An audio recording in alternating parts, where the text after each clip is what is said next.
Bismillah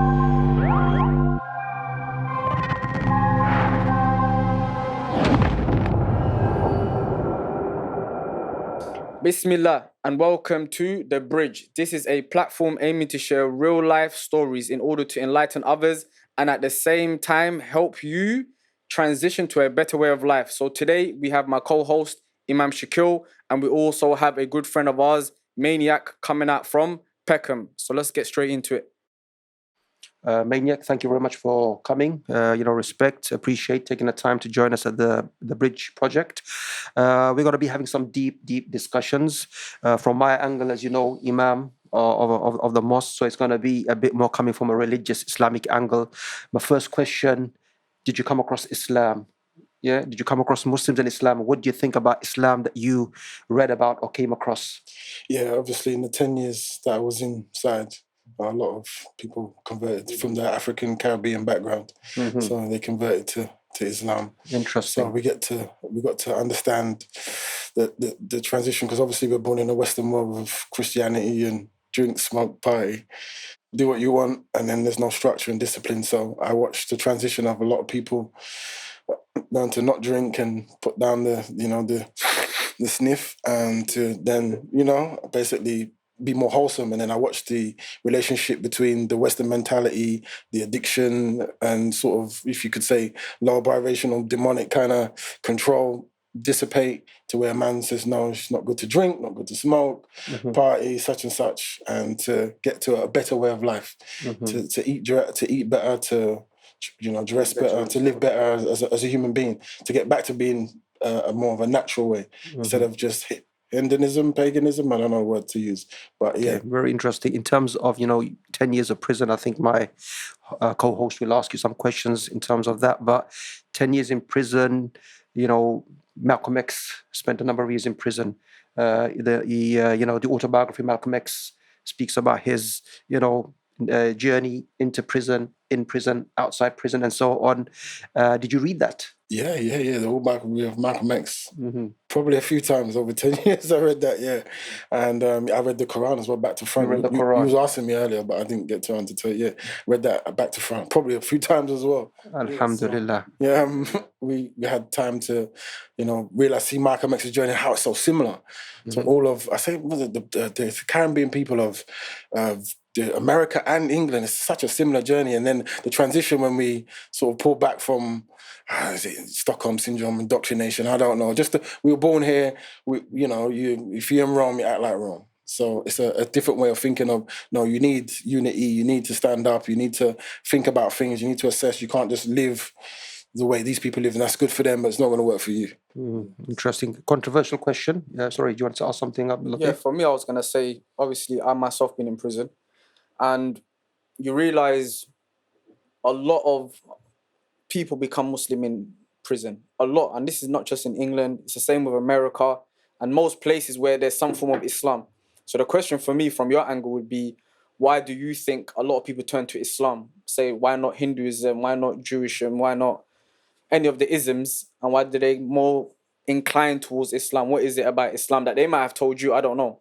It's a good question. As I said, it's just more to do with, it's kind of suits a lot of the black people and the culture and the discipline. It's like having the fathers were absent and stuff, so it's more of a structure that was missing, that kind of sent them to jail in the first place. Yeah. So it's kind of, then they're able to bring back that structure and then to pass down the mistakes that you correct a lot of mistakes by joining Islam. So that's basically what the good part about it is. Because obviously, I don't drink or smoke anyway. I've never drunk, smoked, took alcohol. I don't even drink tea or coffee. I don't do anything. I don't even eat meat. So I'm a vegan. So I naturally do that. And basically, it's like you take away those things and you keep the character of the human being. So that's what I've seen a lot of, basically. I don't know if that's the question, the structure and the character. I find that a lot as well. I think people, when they talk about Islam, even in prison, they say like, nah, man, I can't become Muslim yet. And the reason they give it is because they say Islam is like a very serious, strict, do you know what I mean? And I respect that. They'll say it too, like, I respect that. I'm just not there. Obviously, we can debate as to why you're not there, but the main thing a lot of people see within Islam is that there is that structure. You pray 5 times a day, It's clear cut. There's one God. There's not how many different gods, or it's not very confusing. It's a very clear-cut way of life. Do you get what I'm trying to say? There's goods and whatever. So I think that's what a lot of people find within prison that I saw. The structure, like you said, and also that is very kind of clear-cut. Do you get what I'm trying to say? It's not confusing or anything like that. So that was us asking. Interesting. Maniac, controversial question. You read the Quran a few times. At least 2 or 3 friends of mine, brothers, Muslim brothers, you know them well. You probably know them better than me because you knew them before, before they became Muslims up to now. Are you a Muslim? Have you become a Muslim? No, I'm not a Muslim. No, I haven't got around to it yet. Yeah. In terms of what you have read so far from the Quran, Malcolm X's biography, you read the Quran a few times, as you mentioned. A lot of the friends are Muslims. What's been the obstacle? What's been the challenge? What's been, or there's something you disagree with? No, it's nothing to do with that. I've been fighting to sort of stay free, the system. I've got other battles I've been fighting, life, family. So there's been other things, going on in the forefront. That's been relevant, trying to make money, business, stuff like that. So it's not been... Prison is probably the best time to do most things because you've got no distractions and you've got the best time to be disciplined. And as you know, out here, once so much going on or you've got something in your head, it stays in there for months, years, whatever. There's so much going on and there's another problem. So, yeah, so... the concept of believing in a supreme being, is that there? Absolutely. Interesting. No, pray God blesses you in your business and your endeavors, and to help the community. I know that I said 2 controversial questions. So the other one, in terms of not being a Muslim, but coming across Muslim, there was a time, maybe things have changed now, but I would say 2006, 7 onwards, a big rift between young Muslims and young non-Muslims, especially in the Southwest London and South London. Yeah, I think stemming from maybe Brixton, but kind of like spreading within South London. What do you feel about that? I mean, I heard about it. Yeah, I heard about it, but I never really got entangled in it or nothing. I heard about it, and I'm just glad it's kind of over, really, to be honest. I'm just, because they all know each other, all their parents know each other, they're all from the same background, so the fight was kind of unnecessary. For however long it lasts, I don't know if anybody got hurt or anything, but yeah, so that's really kind of my take. Sometimes I feel, in terms of where there's a system or there's agendas out there which divides communities. You talking about MI5 or? Well, it could be various, I don't want to get you guys in trouble. I didn't want to say that, yeah. I think they threw that in there, to be honest with me personally. They're always meddling in something. Yeah, I don't know if I should say that, but... Nah, bro. Yeah, it is what it is. There is arguments for that. Yeah. Do you get what I'm trying to say? There's been arguments that where they've colluded. Furthermore, on the streets, and this is frank, on the streets, for me, due to just being, say, one of the so-called leaders of a little group, they will come to you, say you get arrested for a big case. They will come to you and say, look, you inform for us, tell us when something's popping down or anything like that, and we'll give you money for it. That's just me. I'm talking for myself. Now imagine other people. Do you know what I'm trying to say to you? And that's my era. I'm sure your era was the same and the eras before that. And that's police level. So any higher than that. Remember there was a documentary, Who Killed Malcolm X, on Netflix. Come on. And it's the same. His bodyguard was an NYPD officer. Imagine when Malcolm X got assassinated, he's on stage seeing the killers, the assassins. These people meddle into kind of like communities and cause not surprising. rifts. What would you say, Maniac, in terms of, because look, the bridge, we're trying to bridge communities and people, and get individuals and people to engage. Solutions, that's what we're looking at, to provide solutions. So whether it's Muslim, non-Muslim, whether it's kind of like, and of course me, I'm passionate about my faith, and I have that, we call it wala, loyalty for the Muslims. So I kind of like, you could say sometimes side with them or support them a bit more. But how would you say there's a way that we can bridge, between different communities and youngsters who are just kind of like, sometimes off key? What can we do? That's the biggest question ever, isn't it? That's the biggest question ever. That's a big question, man. That's a big question. It's a mountain on the shoulders. That's a big question. And because it's, as you said, with passion, and Malcolm X had passion, and do you do it through violence? Do you do it through bonding? Do you do it through business? Do you do it through, there's so many, you do it through love. Okay, I would say, look, Yeah, you mentioned earlier on, you knew Quincy well. okay. Quincy's from Brixton. Mm. You grew up in early years in New Cross, in Deptford. You're known as a Peckham boy. Yeah. Now, how did you have relationships with brothers or people in London Borough, Lewisham, Ghetto? Same time, you're a Peckham boy. You know the owners of Peckham. Then Quincy was at Brixton 28. What made that different then from what's going on now? That's another good question. It's getting me today. Should have said the questions before. love. I mean, we were innocent. I don't know. I'm trying to. I'm reaching here. We were kids. We just bonded. The universe put us together. I don't know. It's such a big thing, but it is the crunch of what you're talking about. The basis that if it's from you're there from together, there's a lifelong relationship. There's a bond. So I don't know if I'm saying the right words. So there wasn't no SC postcodes back in those days. No, there wasn't. We didn't know about that. I didn't. You know what I mean? We just knew where your parents lived, and it was kind of the village mentality. The neighbors could beat you. So at that time, there was none of this. What you have today, your neighbors could put you in check. It was a village raised a child basically. Yeah. So it was kind of. So you can move from Peckham to say Ghetto and chat to someone like Abiola, and then go to. You did shopping. You had to go and get groceries, and you had to do stuff, and you had to go everywhere. Yeah, because all of our families had other families in other areas. I got families in Paddington next to Carnival. I got family in Brixton. I got family in they're everywhere. Basically, Peckham. I knew Deptford.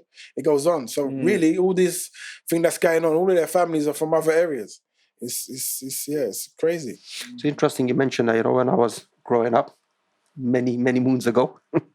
Yeah. So 18, 19, and I started practicing Islam. I wasn't practicing before, but in South London specifically, from Lewisham to kind of like New Cross area to Peckham to Brixton, the Muslims it was one. I could go to any part of the communities there and feel a sense of support and love and brotherhood. So I think it's similar to what you're mentioning. But in terms of going back to kind of like the youngsters, we're seeing knife crime, we're seeing kind of like, it's not even boroughs anymore. It's kind of like within the same kind of like borough, you got different kind of like ends and different postcodes. And you mentioned something about love in terms of your generation. Let's say that is, and I believe you, I think that's a crucial thing. How do we, and maybe you can help Abdul Latif, how do we instill that? How do we get that love? Because everybody's in a way oppressed. Everybody is poor. Everybody's struggling. So why hate on one another when we're in the same boat anyway? How do we bring that love? Any ideas on that? Over to me, yeah? Fully loaded, you take it. And as you lot was talking, I was actually thinking about, sometimes there's a thing about when there's a small amount of you, you tend to bond more.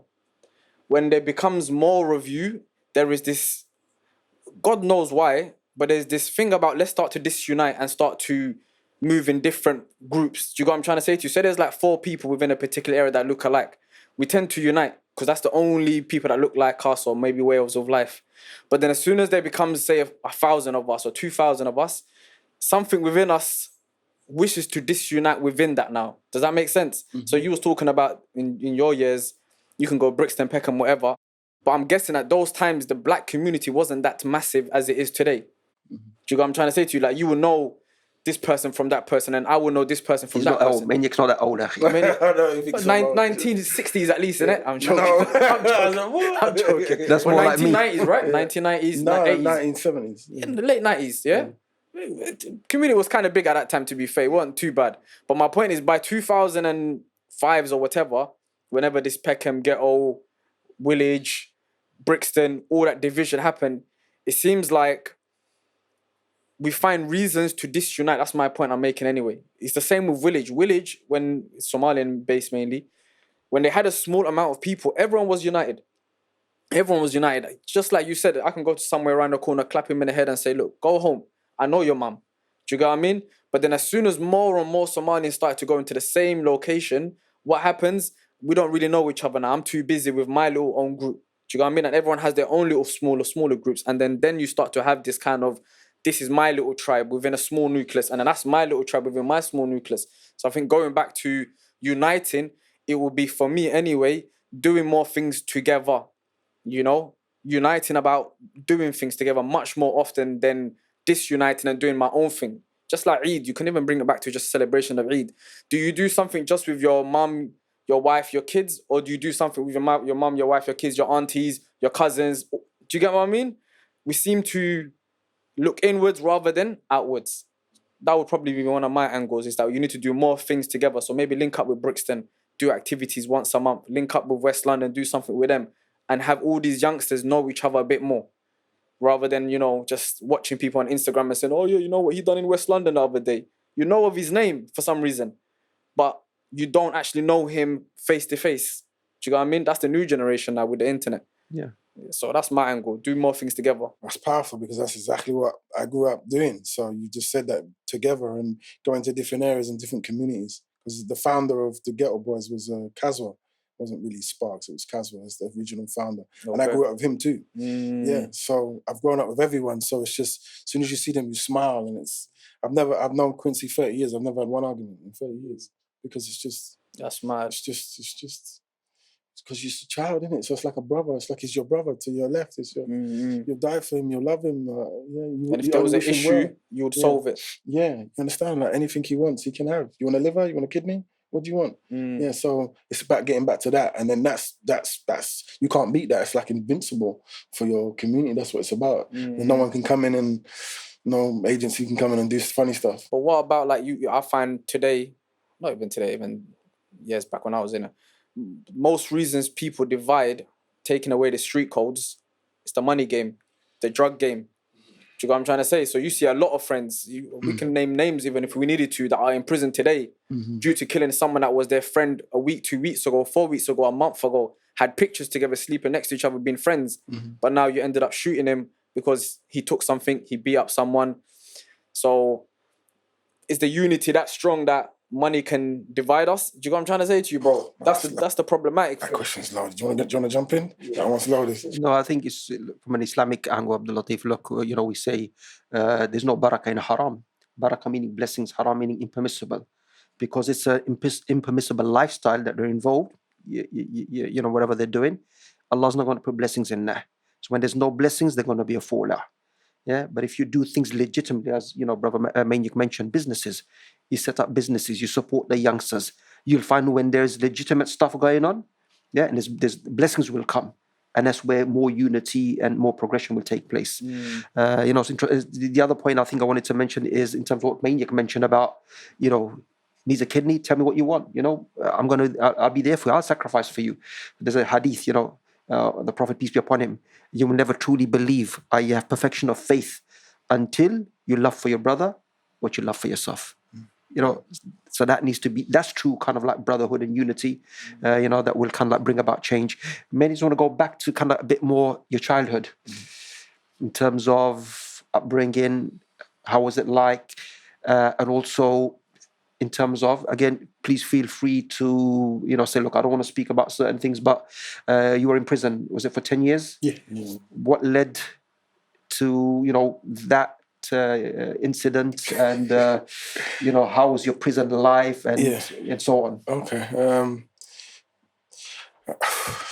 Yes, so that's a lot of one. Yeah, it was just possession of firearms, and I think it was free shooting at polices and some other stuff, and there's lots of different cases. Possession of, I think it's 0.5 kilo of something, and some other stuff, and some ammunition, 24 ammunition, some other stuff. They ended up giving me, I think it's 500 years, obviously concurrent and stuff. What? Yeah, they gave me 500 years. They don't really do that in Britain. Yeah, they do that in Britain because it's concurrent. It's concurrent, but it's 500 years. Meaning, though, license-wise. Oh, license-wise, I think I was under the old law, so the license wasn't. It was just as long as the sentence. It wasn't really that long. It was like 10 years. Okay. Come out and do like 2-3 years on license. So the concurrent doesn't run onto when you're outside as well. 500 years. No, it doesn't run on. Yeah, it's just that's spent because it's like a dead sentence sort of. You don't have to. How old were you then? I was the right old age, I think I was 21 and a half, 22. Yeah, A youngster, yeah. 22. He was a baby. Yeah, as you know, as a baby. And What was it, you think? Wrong friends? Just the time you were in, wrong environment? the environment, the conditions are set, as you know, where we're from and the conditions, and you just fall into the trap or whatever's been set. This trap was sprung, and we've just slowly worked our way back from that, as you know, as we all have, and to a normal life. I was in prison, I was fine. I just put loads of books to the ceiling in the cell for 10 years, and I looked at it as like, okay, this is my home for the next decade. Cool. I'll make it my university. I'll make it my dad. Because I'll make it my gym. I'll make it my studying area. I'll make it everything. My gym. It'll be my place of solace. It won't be a punishment. It will be a place for me to free myself from whatever foolishness she was, put into. I was lucky because I was on remand. I mentioned it, I don't know if you can cut it out or not, but I read a book I was on remand and I had the David Icke book. I think that's what helped me to then, what? They tricked me. So immediately I was all right. Because I was like, So, anyone who's read the book, you'll understand where I'm coming from. So that helped me tremendously immediately. So I had that under my arm going on trials, like, do what you want. Because once you believe in whatever they're doing, it will break you or kind of, you understand, it will mess you up. So I could just say, all right, cool, let me start again because I'm young. So whatever brainwashing you done, I can undo it and then go about my business. So that's what I basically went on doing, rebuilding. Like, you go over there now, silly little boy. And we can continue to then find out our own history and who we are and look into yourself instead of concentrating on this and trying to appease this, whatever that is. So that's kind of what kind of helped me. And training, exercise, reading, eating healthy. You know what I mean? I never really ate their food. I just ate the peanuts and the fruit and the veg. I never ate none of their meat, none of their stuff. That's it really. Just looked after myself. One of the brothers mentioned before, he said you read about 1,000 books. No, I read 6,000. 6,000. Yeah, just 6,000 books of whatever they had in the library, give it to me. Because I learned the books with knowledge first and foremost. And then I realized this man's not as smart as we think he is. He just uses fear and whatever else he uses, the system, whatever. And that, there's basically to understand who we are. What am I doing on this planet? What's going on? Why am I here? Who am I? I think that's an internal question children ask you. Of course. Who am I? What am I doing here? What's going on? Yeah, so I'm still young. I'm 21, so I'm still asking that question. I'm still growing as a human being. I'm still eating. I'm still learning. What's my body? What's my mind? Because obviously I've been, I'm not a political prisoner, but, I don't know who I am. I'm in a foreign land, you know what I mean? And trying to find my way home. So I don't know if I've done a good enough job, but we're still learning, we're still trying. You know what I mean? And, I'm still alive, as we know. There's so much, the trap has destroyed so much people because I think there's like a list for me, like for you to end up to die in a mental health hospital, to die in a crack house, to be mad, to be doing a life sentence, to kill someone, to be unhealthy, to be in debt, 100 grand, 200 grand, whatever, to work for the system for 50 years, and I've managed to, prison somehow helped me to evade all of that as well at the same time. So all of the, whatever was set up, I've kind of bypassed that as well, which is really good in itself to get to this point and be sane and be healthy and, be compos mentis and to be able to, see a different perspective of whatever was taught. It's difficult. Your parents taught you whatever they taught you and they don't know where it came from. Whether it's food, religion, whatever it is, they don't know what's going on. So I'm not mad at anyone for whatever.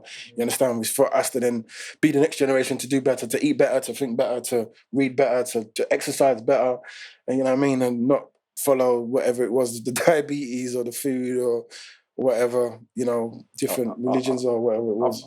I think an angle for me would be though, and you see when we talk about trap as well, I know you're not talking about necessarily a trap that is, very clear cut. It's a trap that you kind of have to read between the lines to understand is a trap. That's one angle, first of all. The second one of that is, from my angle, I would say there's many people that was in the same situations we was in that necessarily didn't go into the road life. Do you get what I mean? So what kind of made them different and what kind of made us different that we chose the so-called trap, and the people who was our neighbours ended up still doing the uni thing, doing the work thing. Do you get what I mean? Like literally we're all in the same hood, but some of us managed to still come out of that lifestyle in a, work ethical way anyway, and we managed to go down a different path, and of course, alhamdulillah, found our way in a different way back. What is the difference between people who are living in the same state, but one goes into the streets like that life, and then the other one somehow, maybe even in the same house, you'd find does the legit thing and, you know, is balanced? That's an amazing loaded question. You look great. You look great tonight. Well, amazing questions. That's a good question. You can't even answer that question because we went down this road and they went down that road, and the universe separates things, I guess. And we can only just look back and teach the people that are trying to go down our road to then just do better. But what would you say then for you? Let's talk from a personal perspective. What would be, because I would say I have my reasons if you used to ask me, but what would be your reasons as to what led you into that lifestyle rather than, say, a different lifestyle? Was there like certain things you can say, you know, on that day this made me think this, and then, or was it little steps that kind of... There was none of that. It's just into the deep end, I guess. Jumped in? Yeah, just jumped in. Yeah, just no. But would there have been I was a something kid, I was you've like seen? 12, 13 and stuff. I couldn't even tell you the definitive. You understand? I just went down that road. The neighborhood, some elders that you saw, or certain No, we movies didn't you have watched, any elders, funny music? enough. Yeah, didn't have elders. And I don't smoke and I don't drink, so... Even at that age, you weren't drinking and smoking? No, I've never drunk, smoke. I've never been drunk. I've never smoked. Yeah, Okay. never done anything. I got no baby mother. Yeah. And no one from the, you know, seniors in the community were advising you or saying, look, you know what, you know, this path's better. Don't do that. Don't do this. Nah, they were, you know, our elders, they all had like 6 jobs. So they were barely, you know, and it wasn't really talking, as you know, growing up. It was, you know, work, you get beaten. Look, you know, we didn't get in trouble at school, as you know. We didn't do none of that stuff. If you couldn't come up and do that, you'll have nowhere to live. So, yeah, so it's just, they worked and they, you know, I wouldn't say they didn't know better. So did you have a mum and dad at home? Yeah. No, I had a mum and a dad, yeah, for a few years, but mainly mum. Yeah, my dad was around, he was around somewhere. Okay, but he wasn't like a pinnacle person within the household, like come home at this time and do your homework and all that. There was no structure. None of that. Would that be one of the arguments? That's one of the arguments that's thrown around today, that if the dad isn't there... He plays a big role, as you know. I don't know if you lot are fathers or whatever, but the dad plays the biggest role, man. Growing up now as a man, I know, wow. That man's role, I don't know who's listening in the world, like, just be a great dad, because just be there for your children, man, because you can save their life. You can save their life. They will listen to you, because children, I think, innately listen to their fathers. It's like it's the authority figures. It's in them. So you can save their lives. You know, looking back now, yeah, father, yeah, it's an instrumental part. We have a concept, Abdul Latif, there. You know, firstly, it's everything that Allah wills. There's a wisdom behind it. So, Maniac being, you know, in prison 10 years, and, you know, his lifestyle, you know, before and inside and after, there's a wisdom behind it. And I think in our tradition, the sin is not the issue. It's when you don't change and make tawbah from that sin that becomes an issue. You know, tawbah being repentance and, you know, seeking God's forgiveness, Allah's forgiveness. So I think what Maniac's done, and others, Quincy, you know, they've kind of like benefited, changed, you know, adjusted, and come out to be role models and positive individuals that can better society now. And they had to go through that to understand that, appreciate that, and come outside and do what they're doing right now, himself and, you know, Maniac and Quincy and others. So I think there's a wisdom behind it. That's what I'm trying to say. That's beautifully said. No, cool. That's what I was trying to say. You took your line. Yeah, that's what I was trying to say. All right, cool. So if we go back to maybe then the sentence, you said you got 10 years, or was it more than 10 years? No, you got 500 years, sorry. Yeah. But you had to do 10. Yeah, to do 10. And when did you come out then? Is there... Yeah, so what's that? 10 years, so I think it's 2001, I think it was. 2001 you came out? Yeah, to 2000. So from 2001, you haven't gone back to that lifestyle, you came fully out of it? Yeah. Okay. So since you did fully come out of it, in this angle, was there something again that said to you, you know what, I'm not going back to that then? Like you could have still come out and gone back to the hood if you wanted to. Because we knew it wasn't real, we've done it. We've obviously, I told you, I picked up David Icke on the way, straight away. So I was like, you know what I mean? Stay over It's there. a trap. Yeah, that's a trap. And then obviously we learned Black history as well. Like, what? We're kings and queens. What? What's that? What's Akabilion? What's going on over there? So we learned, we read, you know what I mean? Like realized, oh, okay, you fear me. Okay, cool. So we learned, yeah. So you know better, you do better. Okay. And we're exercising, we're eating healthy. We know that whatever that was destructive, it's got no. You're serving a master, basically. So you say you was enlightened basically whilst you was in there to know that that was all falsehood, and and part of that would have been what, reading basically that led you to that. Reading, exercise, meditation, being around so many different people over such a long time, learning human behavior, people drinking, smoking, the consequences of all of it, of what you do in the actions as well, seeing it from all sides and realizing that, that people on this planet are here to waste your time, and you got to kind of know what they're trying to do, what they really want from you, and take that back, which we have. Sitting there healthy, and whatever they were trying, they failed. So I'm happy about it. Okay. Yeah, in terms of just going back to you in prison life, the Muslims that you came across in prison, some of them probably similar lifestyle before. They've ended up in prison. Yeah. How was the relationship with them, specifically the Muslim, prisoners, the brothers in prison with them? Was there tension, or were things even in those days kind of like a bit cool and stuff between? I was all cool. It was all in the cell, talking, chilling, relaxing, it wasn't like what it is. It was all because again, we grew up together, so that's that underlying thing I keep talking about. We grew up together, so and any decision they were making to better themselves was beautiful to watch, because we didn't know better. We don't know better. We're children, innit? The adults that were born into this world, they're meant to tell us what to do, but they didn't know any better. So we had to find out ourselves the hard way, unfortunately. One of the things Quincy mentioned, he came to see me in the mosque sometime back.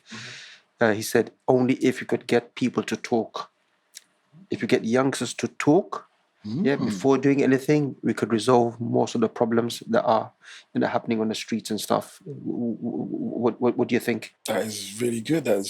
Yeah, that's true, because it's miscommunication of because the borough of Westminster belongs to the Earl of Westminster. So whatever postcode you think you're fighting for is not your postcode, because it belongs to the Earl of Westminster. Like, who actually makes money from it? Yeah, do you understand? So it's about talking and then a little bit of knowledge and guidance as well. You know what I mean? And then saying, drinking and smoking is a better way, because all the people that admired you were smoking like 20, 30 years. They were all suffering from like the THC overload and psychosis and like schizophrenia, a lot of stuff. So I have to do on my WhatsApp, I have to do "Don't you dare give up" every day, because obviously I don't smoke, I don't drink or nothing. So I'm like, don't you dare if I didn't give up, you're not allowed to give up. So that's the best I can kind of give back. Is that communication? I don't know. Is that so trying to give back, trying to help, and just communication is very important. Get them to talk, because they think that they're their enemies, and we all know here they're not enemies. They're not enemies. We just have to. I think communication, definitely, and I think there's also, you find there's a lack of emotional growth with the youngsters. A lack of emotional growth, meaning you're willing to fight over the smaller stuff. Either I read somewhere or I watched something on it, but there was a guy who done something, and he looked into most people in prison, say for murder or whatever, most of their crime takes about 2 minutes. Think about it now. Most of the crimes, say murder, whether it's a gunshot, whether it's a stab wound, whether it's hitting someone over their head or whatever, about 2 minutes, give or take, is what he's saying. So meaning you're in prison now for 40 years, 50 years, 60 years for action that took you 2 minutes to do. But his Maniac's term, it's a trap. It's a trap. The trap is within you, bro, sometimes, bro. That's the problem, I think. The lack of emotion to walk away from something. I knew guys in prison. But it makes them. The whole industry, where the social media and, the miseducation that's giving to youngsters now, it's a trap. People are being trapped to do this stuff. I like the term, and it's deep. It's deep, man. Yeah, you reflect on it, it's deep. No time to think. Yeah. And basically talking about the anger. There's something, I think it's in psychology, one of the books I've just raised apart, where when you're angry, the first 3 seconds is the worst because that's when you're at your most highest, where you can commit murder. Impulsive. Yeah, impulsive. So there's something really in it that was talking about in psychology. I think it was that in that 3 seconds you was talking about, you're most vulnerable because you can do anything because like literally like blacking out. Like so, it's so dangerous, and you have to. Why did I do that? I'm not sitting there for 40 years. Like you're sort of kicking yourself, and a lot of people, as you know, are kicking themselves because you're vulnerable. So I'm like, so these people want to get me angry. So I ain't been angry for about 25 years. I'm like, you can keep that too. That's it. 100%. And this is what did the Prophet ﷺ say? Sunnah, akhi. Patience is in the sadmatul ula, meaning when you're facing a difficult calamity. And concerning anger, when a man came, he said, advise me, O Messenger of Allah. He said, look, don't get angry. He goes, advise me again, don't get angry. Advise me again, don't get angry. Understanding what the Maniac is saying, because you're going to do in that 2 minutes, 3 minutes, you're going to do something crazy, and let's say regret it for 5, 10 years down the line. And who are you? Sometimes when it's killing, it's murder. Who are you murdering? It might be your friend, it might be your partner, it might be your missus, it might be your child, and then you're going to regret that, harming that person that was close to you, that you love, and so on. So it's deep. Yes, and they do agree. I've sat in the cell with them. I'm like, look at you got to sit here for 15 minutes. Or because she had sex with your friend and now you chopped her head off and now you got to sit in there and you're on all these different pills and you're suffering. Do you want me to feel sorry for you? What do you want me to do? Yeah? You could have just resolved it and walked away and had patience, as you were saying. So anything you do, I've got this thing of, I don't want to do anything I regret because I know I'm going to regret it. So I'm not interested. Because that's will eat you up. It will do stuff to you. Understand? Because that means you know better, or there's another way. Why don't you take it?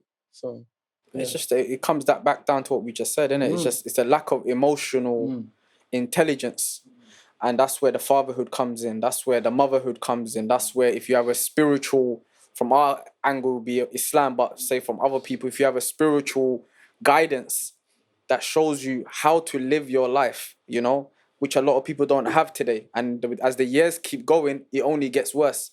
Do you know what I mean? You'd say 10, 20 years ago, people was more religious. Today, everyone is just freestyling it. Do you know what I mean? And tattooing on their chest, only God can judge me, and that kind of topic. Do you know what I'm trying to say to you? So a lack of emotion is what I would say. So something to do with But also not fully blaming them. Who, the youngsters? Yeah, society fails them. Parents fail them. When a father is not willing to be patient with his wife, partner, spouse, and so on, and wants to do a runner and leg it, and then children go through the madness that they go through, can't fully blame them too.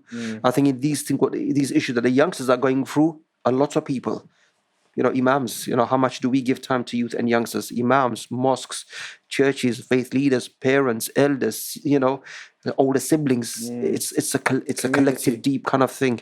I think one thing, Maniac, in terms of long term, yourself, Quincy. One of the things I spoke to Quincy about as doing kind of like road shows, coming to community centers in Brixton, hiring different venues in kind of like estates and speaking to the youngsters and the community members. Doing that in Peckham, Lewisham, Brixton.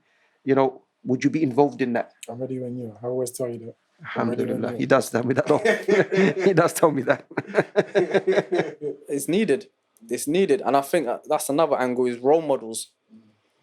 You don't have a lot of role models that you can say, he's making it and he's doing it legit. And he's a, religious person, a practicing person. It's very rare because most so-called practicing person or a money man tries to keep himself low and just do what he needs to do legit. It's the ones that are out there and trying to show you they're rich when they're really broke that you think is what you need to be looking up to.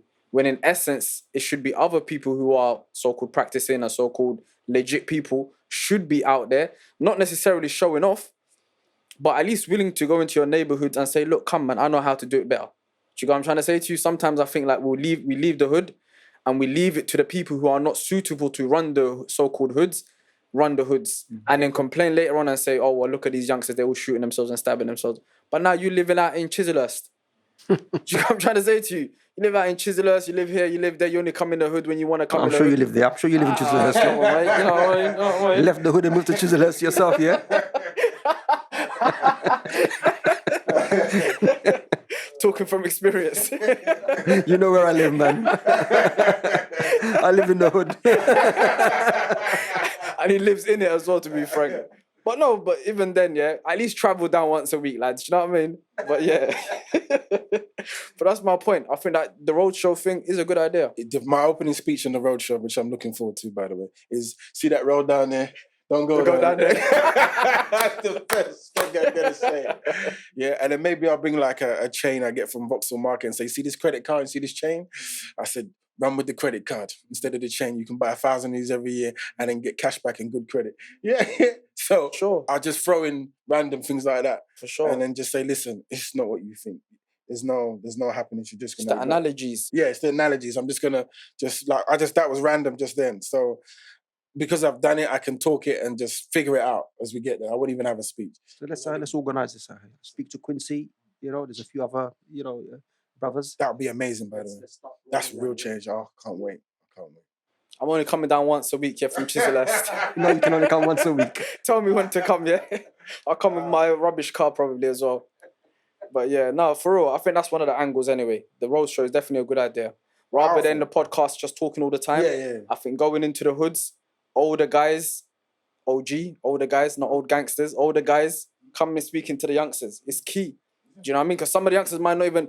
We know of Maniac because I'm not too many years younger than you, but youngsters watching this now who are, say, 15, 16, to them, we're like has-beens. Yeah. People who've done it once upon a time. Yeah. But not realising... If you was living in our time, you won't talk like that, son. Do you know what I mean? So to be humble enough to come down to them into their level and speak with them like that, just out of kindness. And even some of them are still abrupt because they will think they're the bosses now when you're chatting to them, but you still have to humble yourself. Do you know what I'm trying to say to you? They need that. And maybe one day when they grow up, they realize, you know what? I didn't even know that guy was that guy. And he was talking to me like this and I was there being rude. And he'll humble himself maybe. Do you know what I'm trying to say to you? It's key. Need more of that. We're going to offer them some free food as well? Draw them in? Why not? Yeah. Why not? Let's get some food, get the barbecue. Why not? Bring the sandwich out. He's a bit of a chef. Okay, yeah. I wish. He learns at I home wish. quite well. Okay. I wish. I wish. That's the prison type of food, bro. In a kettle. Tell me about That that kind kettle, of bro. stuff. I made a cake in that kettle, I'm telling you. No way. See the kettle in prison. And there's even something about how it tastes, bro. Yeah, I know. That you can't, I'm telling you, people think it's a joke. There's food we used to make in the kettle that taste is so crazy nice that I tried to do it outside with a kettle and it didn't taste the same. It doesn't work. I don't know Innit? what it is, the magic, the love. I don't know what it is. Like, I'm gonna make this meal like the meal in the prison, 5-star restaurant, and the seasoning, the flavouring, the time. Like, you know what I mean? It's beautiful. it's crazy. Might need to call it prison food and start it outside. It's amazing. Sincerity that you make it with. Yeah, I think that's what it is. That's the secret. That's the secret ingredients. Yeah. Final point, Maniac, in terms of Peckham. Was that your main kind of like area of growing up, or was it more? You mentioned, you went to school in Monson, in London Borough of Lewisham. So from primary, secondary, you moved to Peckham, or? Yeah, from second. Now, funny enough, I went secondary school. I went to what's the other one? Blackheath. These sides, yeah? St. Joseph's Academy. Oh, just round the corner. Yeah, Blackheath, Belmont Hill. Is it Belmont Hill? The Green Blazers, yeah? The Green, I see you remember, the Green Blazers, yeah, the Green Blazers. And yes, I went from there to there, and then somehow I ended up in Peckham. I can't remember that part. How old were you when you were in Peckham? About 13, 14. Because my family lived there as well, so I always go there anyway. I've been going there from when I was a child. Yeah. So, so I went there for always. You mentioned your parents, one from Jamaica, one from Dominique? Yeah, one slave ship went that way to Jamaica, and I think the other slave ship went to to the Dominica, yeah. So, yeah, and they found each other in the Western world, and, they had me. How was Peckham then? It was amazing. You could go anywhere. You could do anything. Yeah, remember, it was the time there was no cameras, there was no smartphones, there was no... I told you, you was home by 7. No, you was home when the street lights went out. Yeah, coming when the street lights That's the rule, yeah? Yeah, when the street lights come in, you're home, literally, with your shoes in your hand at the door. Maghrib, it becomes sunset that you get back in. Yeah, there's no... Yeah, I was never late once. Never. Yeah, we don't... Yeah, no. Our There was no pages then? As in what? The pages. Oh, no, that was way before that. Yeah, we didn't have no phones in the house. The telephone box. Yeah. Was it the red one? Yeah, telephone box. Yeah. So, you was strict structure. There was no wiggle room then. There was no missing homework, late nights, creep into the fridge. There was no funny stuff. You was a child. You was a good child. That's a good way of saying it. You was a good child. You had no choice. You ate all your broccoli. You ate all of your sweet corn. You ate your beetroot. There was no, I don't like this. I don't like the ice cream. I want vanilla instead of chocolate. There was none of that. No choice. There was no that. And you learned to hoover. You could wash the car. You could, you know what I mean? You could do everything. You could do everything. Yeah, you could do everything as a child. Wash up everything. Yeah, you could do everything. As you grew older, was there kind of like, you know, the tension between Peckham and Ghetto, Lewisham and Peckham and Brixton, was that starting to start up? Or Yeah. It started to start up. Yeah. As a teenager, yeah, it started to start up, and then were you involved in that, or? Unfortunately, yeah, I was. I was involved in it. Yeah, and we locked horns a few times, and thankfully, you know, none of my generation, no one got hurt, and no one died or nothing. So we were from a generation of fists. So that's the beauty about it. So it was left, you know, to the knuckles. There was no fear of like fighting what it is today. I mean, today, you know, everyone just uses a knife. I don't. Would you say, you know what, Ash, that's a good point. Would you say, and I thought about this as well, would you say the rise of knife crime is due to the fear of losing a fight? I believe so, 100%. Do you know what I'm trying to say? Yeah, 100%. 100%. Because what else could it be? Because, you know, then it's, what's it, reputation, and you're thinking about fear, and then I don't know if, you know, you didn't have older brothers or to teach you to fight, or a father or whatever, you just have that fear. There's always a, you know, when you start a fight, what is going to be the outcome? It's the thought in your mind, isn't it? So, I don't know, size, ratio, whatever, you're experiencing it, and then, you know, today everything is on status and Instagram and likes, so you can't fail. You know, you're not allowed to fail or something today. Today, back in my day, you could fight, shake your hands, and that was it. There was no coming back and we'll burn your house down and kill your whole family and shoot it up or whatever. Today, it was you fought, and that was it. So there was no conscience. You went to sleep good every night, because as a child, all I did was fight someone and shake their hand. That's all I remember. Even up to you know, to this day, you fight someone, you shake their hand. I don't know no different. So, yeah. It's mad how it's changed though, innit? Like from my time, I wouldn't say that was we still get into fights, but there was no losing. Like it came down to the person who lost was the person who gave up. Oh, wow. So if I lost in a fist fight, it had to turn into either a knife or a gun crime. And then if you didn't want it, I've won. Okay. Do you know what I'm trying to say? And if you still wanted it, then the last final thing is one of us has to go. That's how it ended up at my time, kind of thing. There was no fist fight and then tomorrow no way. Fist fight, I lose, no problem, next move. I lose that one, next move. I lose that one, next move. Oh, wow. Depending on who you are, obviously. Some people might give up on the first one, someone might give up on the second one. But the shift, for me, I would personally say, I would put it down to personally, the movies we was watching. When I'm watching certain films like Scarface, I'm watching the Don Corleones and all that kind of stuff, at that time, there was no such thing as you lose a fight. If I lose a fight, I'm going to take you down. Do you know what I'm trying to say? Would you say in your time, there wasn't movies like that, or would you say you wasn't even watching TV? Or we wasn't really allowed to watch. It was black and white TV, really, innit? It wasn't really films out really like that. I think it came out in the 80s. Cowboys and that. Yeah, it was Cowboys. Lots of John Wayne. You know what I mean? My nan used to watch John Wayne, so you know how it goes. And yeah, so it was none of that really. That wasn't that structure. It was you didn't grow up on that really. Saw it as a teenager, but as a kid, we didn't grow up on that. You lot grew up on that. You was fed on that. You got to be hard and masculine and tough and kill. And it's just there was none of that, unfortunately, in my generation. Also, diseases of the heart, isn't it? Like you fight with fists, as Maniac was saying. The other person loses, shake hand, and it's done. Ego started coming in. You know, arrogance starts coming in. Okay, I've lost, but I'm going to shake his hand. I want to get him back in the back. You know, a sly one.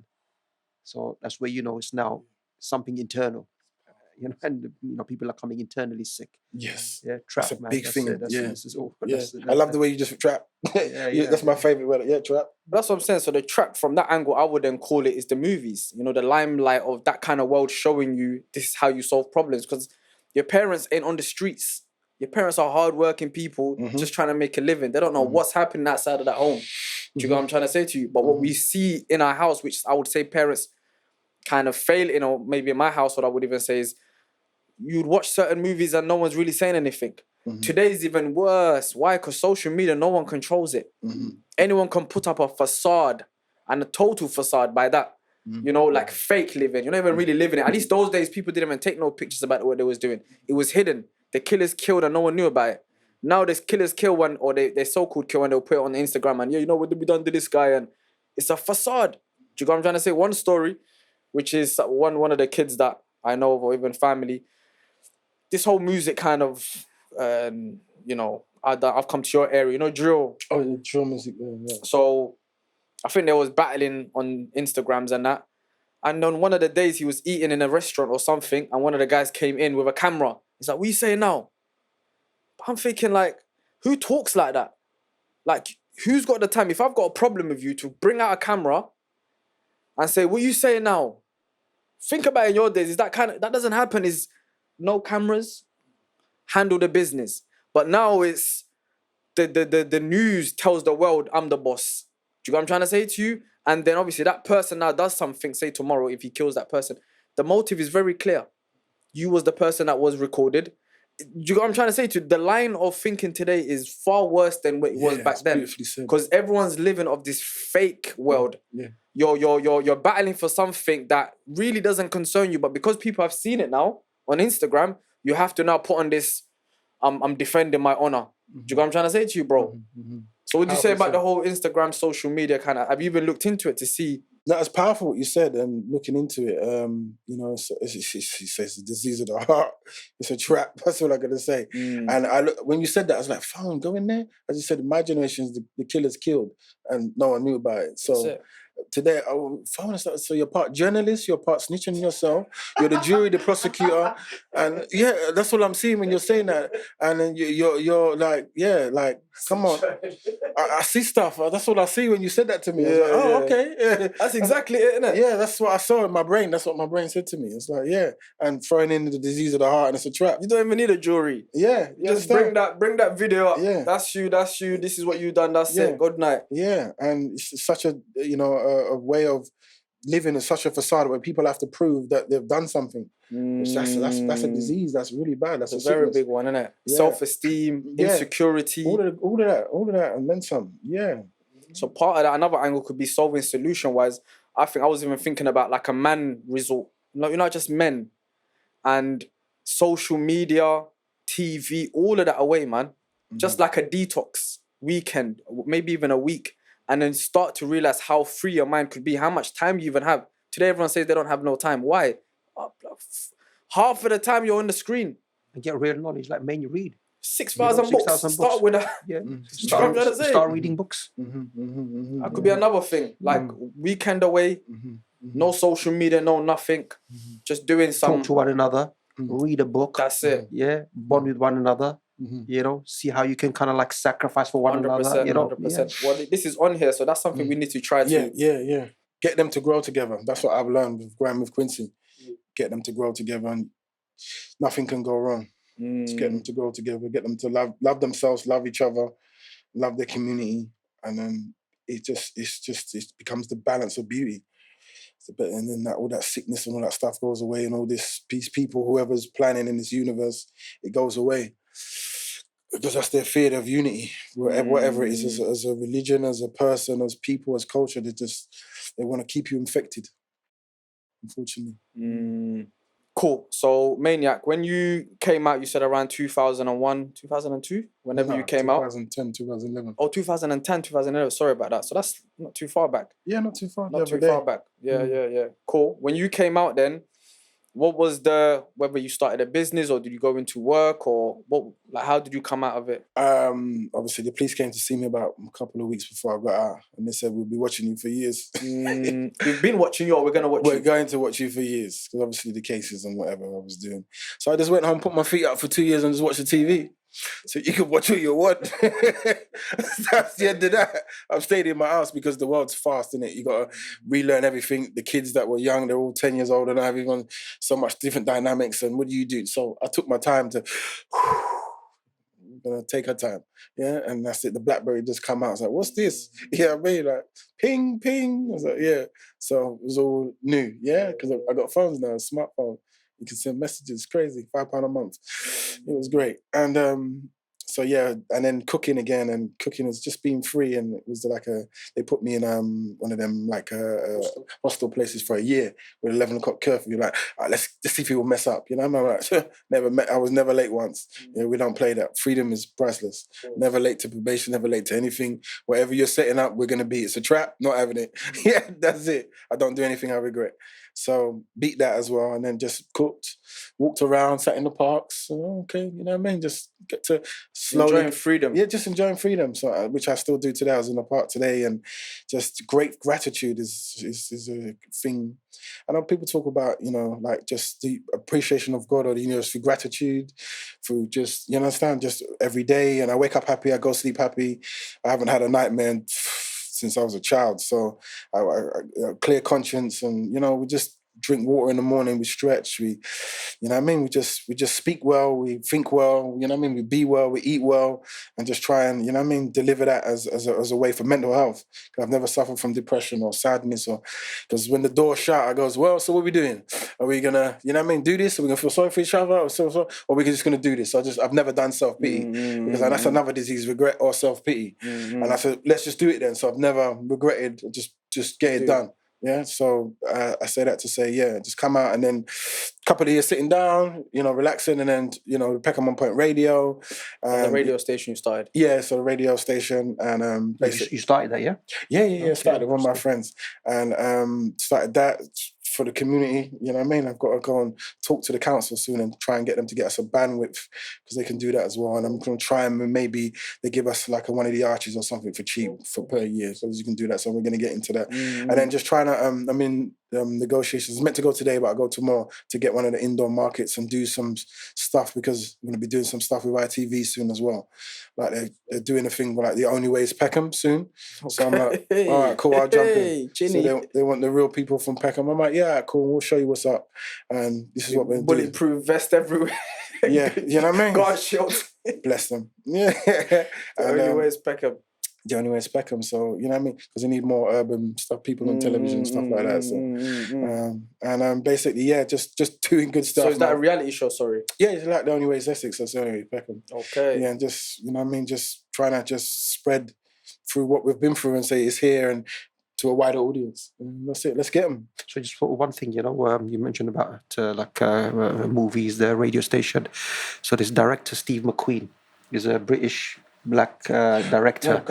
Yeah, and he's making a document or a movie. Actually, it's a movie about the New Cross fire and the Brixton riots. 1984, was that right? Yeah, 1984. I think it was 981. Yeah, 1981. Yeah. Just in terms of, were you around that time in the? Yeah, I was around with the fire. I was in New Cross, innit? Yeah, I lived there. Yeah, fire. Yeah. Okay. Yeah, I heard the elders talking about it. Yeah. Any experience with racism, Maniac? Do you know how I dealt with racism, gentlemen? I just beat them all up. That's how I dealt with it. All my life, so that's how I dealt with it. I beat them all up. Yeah. And that's just the way to deal with it. Yeah? Solution. If everyone deals with that, then it goes away. You can't pander with it, record it, write it down, complain, take down a number plate, just beat them up because you're justified because they're doing the work of madness. Yeah, you're mad. I don't know what you just come to the planet not too long ago. What are you doing? You understand? So this is what you used to do. This is what I used to do, obviously. You know what I mean? So 2020, we're trying to work in a different way. Let me slow down. Yeah, what I used to do. Yeah. You know what I mean? Just say that come out wrong. Yeah, so just beat them all up. Boris, start with Boris. Yeah, so that come out so wrong. But yeah, because you got to edit some stuff there. Yeah, you got to do some editing there. Come out wrong. And just to show them that whatever you're trying to of course convey is wrong. Like I don't believe that. So I don't know where you're coming from. You're not superior to me. I'll show you. I would argue, to be fair, that racism in essence has kind of disappeared due to that, really. Do you know what I'm trying to say? If more people was writing letters to the government 1998, I doubt it would have gone away, bro. But because more and more black people and Asians started to fight back, then because racism in essence is a cowardice. It's cowardice. There's no real man or human being that can be racist to another kind unless you fear the other person. It's as simple as that. Do you know what I'm trying to say to you? So in essence, you're just a coward. So as soon as the people started to fight back, they felt, okay, these people are a bit, you know what I mean? Let's leave them. Let's leave them now. And now is a bit more undertone. Do you know what I'm trying to say? Maybe like the football thing happened. Yeah. That's when everyone started, you noticed it. I remember that night when I was watching a football match, literally. And I'm not the only person that said this. As soon as those 3 black guys missed, All of us that was watching it was like, bro, tomorrow, I guarantee you they're going to... I wasn't even thinking they're going to beat up black people. I was just going as far as to say they're going to blame that black people made us lose the Euro Cup. What happens within a few hours later? Black people, this, niggas, all these words. Do you know what I'm trying to say? Because you can predict it, bro. Even though it's not so clear cut in your face no more, it's undertones. Do you know what I'm trying to say to you? And that was a solution. And I think maybe not today to beat up everyone, but sometimes you need to shut it down. Just to make it go away, you know what I mean? Just that was just it. And you know, it's the older generation that started. Obviously, I grew up with no blacks, no Irish, no dogs, and all that stuff. But you know what I mean? Just neutralized it. You know what I mean? Just neutralized it, and because you're wrong. I know you're wrong. In me, somehow I know you're wrong. Whatever your narrative is, whatever you're thinking, it's wrong. And as you know, time has gone on social media and internet and things, everyone is sort of... I think you've got 2 million mixed race children just in Liverpool alone. Yeah, just in Liverpool alone. And that's what I was going to add. There's a lot of mixing going on. There is. You know, your mum's this kind of like color, ethnicity, and your dad's that. How are you going to be racist now? If you can't beat them, join them. From Chislehurst, yeah? Yeah. So it's just changed. And the birth rates changed as well, because I think it's in like, on the UK statistics or census or whatever, like there's like 800,000 people born in, I think it's London just alone, I think, and 600,000 of them were children of colour. So no way. So that just kind of answers the question. You know what I mean? So I mean, just going back to the business angle, so you mentioned the radio station, you mentioned in terms of Only Ways Peckham. What else are you doing in terms of business? Is there anything else that you are doing, and any kind of like names that you want to mention in terms of your businesses? Oh, we were just going to do some tracksuits and just some clothes, and just because, you know, grew up buying all of these designer clothes and realised that you're trying to be happy in someone else's name, and I've got a lovely name myself, and just use your own name. And just... Are you already doing it, or is that something you're going to do? That's something I'm going to do. Yeah, okay. So clothes, and just, as you know, we're going to work with you, and just all good stuff. Yeah, and that's it for now. Whatever I do in the future, it'll be on my Instagram at some point. Yeah, I'll post it out. Inshallah, really appreciate. Thank you very much from me, and I think lastly, what we like to do on this show is at the end, we like to any guest that comes,